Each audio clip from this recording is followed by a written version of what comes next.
My name is Devang Maheshwari and I'm a chartered accountant by profession. I began my career in 2015 into the auditing field, but then I quickly shifted to the equity research side. Today, it's been like 6 years of experience into equity research, worked with organizations like ICICI Securities and Purnarth Investment Advisory as a senior research analyst, made over more than 1000 financial models. Now I have my own equity research firm in name of EquiAlpha, where I have trained more than 1000 students onto financial modeling. In this video, we'll go to the basics first, that what is actually financial model. If I break this up into four parts, so financial model is basically forecasting company's corporate performance on logical basis on Excel to calculate the intrinsic value of the company. So the first part involved is forecasting. Forecasting what? Corporate performance. So there are three measures of corporate performance. One is statement of income and expenses. Second one is statement of assets and liabilities. The third part is statement of cash flows. Basically, these three are the measures of corporate performance. If you want to measure performance of any company, you need to look down to these three statements. Okay, so this income and expense statement is also called as P&L account. Assets and liabilities, in common terms, it's called as balance sheet. Statement of cash flows, it's called as cash flow statement, simply CFS. Okay, so first you need to understand these three statements, then you need to forecast it. Okay, now understand, the forecasting doesn't mean, okay, I'll do 5% forecasting, or I'll just grow by 10%, I'll grow by 15%, or I'll grow the revenue by 20%. No, this is random. We are not here to do something random. Okay, let's take 5%, what happens? Let's take 10%, what will happen? Let's take 12%, what will happen? This forecasting has to be on a logical basis. Okay, so forecasting basically means to make an educated guess. I'll repeat, it's to make an educated guess about the future performance of the company. That what will be the sales next year? What will be the sales next to next year? What will be the different expenditures next year, next to next year? These are all based on some logics, and that's why we call it as an educated guess, because these forecasting are not conclusive. Okay, this is not conclusive. When I say conclusive, I mean that it's not necessary that whatever you have forecasted will be the actual numbers of the company next year, because as company performs over the period, in every quarter company performs, company make products, company sell products, there will be expenditure that is in between, and only when the year ends or when the quarter ends, you will come to know what are the real figures, what is the real sales figure, what is the real expenditure figure, what is the marketing expense, what is the employee benefit expense, how much interest cost is there. So all these figures come at the end of the year, and we need to forecast it now. So this is not something, whatever we are studying is not a conclusive that okay, this will be the number. So don't worry, afterwards your forecast and the actual numbers are not matching.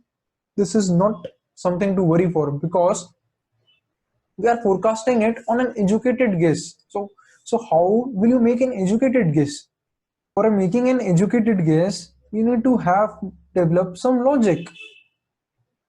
What will be these logics for?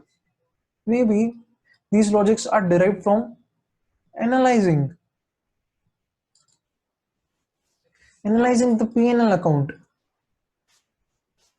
analyzing balance sheet, analyzing cash flow statement.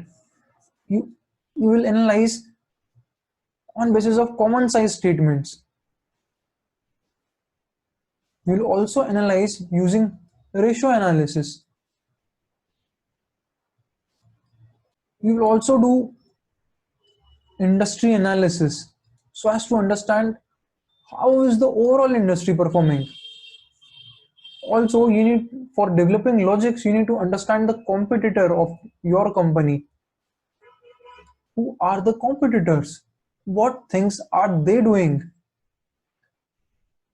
So these are all your basis for developing logics. Okay, once you develop these logics, you forecast it. So now using these, you have forecasted here for next 1 year, second year, third year, what are the sales figure? Okay, what are the other income? What are the expenses relating to employee, relating to finances, relating to marketing? What is the cost of goods sold? We'll understand all these things in depth. Okay, this is just to make a brief on your mind that what is the entire framework of making a financial model. So using this, you forecast all of this and you come up with, okay, this is now my profit after tax for all these years. Since this all is done on Excel. Why on Excel? Because it's simple. That's the only reason. You can't do so much of calculation on a Word or on a PPT. So that's why it's made on Excel. It's easy for in an Excel to analyze all these figures together. There are huge amount of figures. We need to analyze it. You need to match it. You need to do this analysis, that analysis. That's why it's done on Excel. It's just simple, easy to use. So this all things are done on Excel. And let me tell you what's the particular purpose to make this. The purpose of making the model is to calculate the intrinsic value of the company. Okay, so once you have projected, forecasted all these figures, you need to now value it using different valuation models. So you now use different valuation models. For example, discounted cash flow methods, P ratio method, enterprise value by EBITDA method. You will use dividend model. So on which company to use which type of model? Because every business is unique in certain terms. So you need to understand what model to use.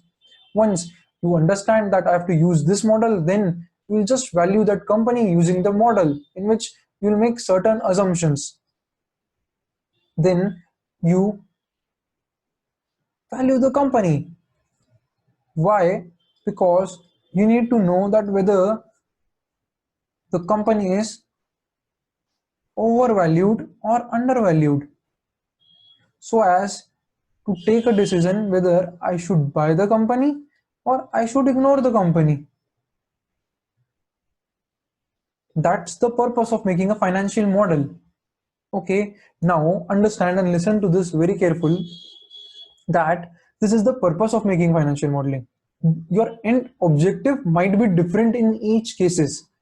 For example, if you are in a mergers and acquisition profile, your objective at that point will be whether the company should buy the other company or not. For that, we'll calculate the value of the other company.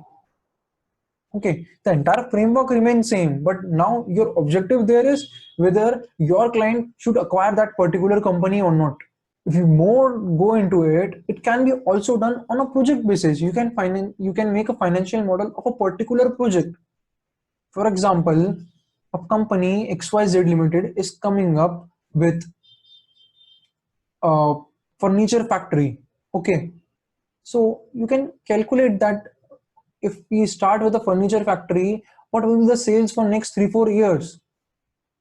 What will be the expenditures? And you can value that particular project. Okay, for valuing that particular project, your logics might be a bit different in that case. Okay, there is no major change in it. In earlier case, you valued the entire company. In this case, you have to just value the project. So you will see how the project is formed. Okay, what is the product of the project? what's the market of that particular project. You will not look at the company. So your objective got changed. There also you need to make the P&L for that particular project, balance sheet, cash flow, ratio, competitor, everything else remains same. Your objective might change as per the profile. Okay, so the purpose everywhere is to the same, calculating the intrinsic value, maybe of the company, of the project. But your objective might be different. So many of the students get confused of here that okay, I want to learn financial model for merger and acquisition, for leverage buyout. We'll cover all these later, but these are just minor tweaks to the original foundation. Okay, this is the original foundation of the things. All other things are just minor tweaks here and there based on the objectives. So don't worry, we'll cover that part at a later stage. This is to give you an idea about how a financial model completely works and what are the things that we'll cover upon. So you need to understand these three statements, how to make cash flows, then analyzing P&L, balance sheet, cash flows, common size will understand how to make, and there will be certain exercises at every stage for you to do by your own. Okay, so understand this is a training program and not a spoon feeding program. There will be certain assignments that will be given to you and you need to do that in a timely manner. So we'll understand the basics to advance of Excel, from opening of Excel, saving the worksheet, workbook, to the advanced level macros. Everything will be covered into out. So that's why we make financial model. Now, in the next video, we'll understand why you need to do financial modeling. So see you there.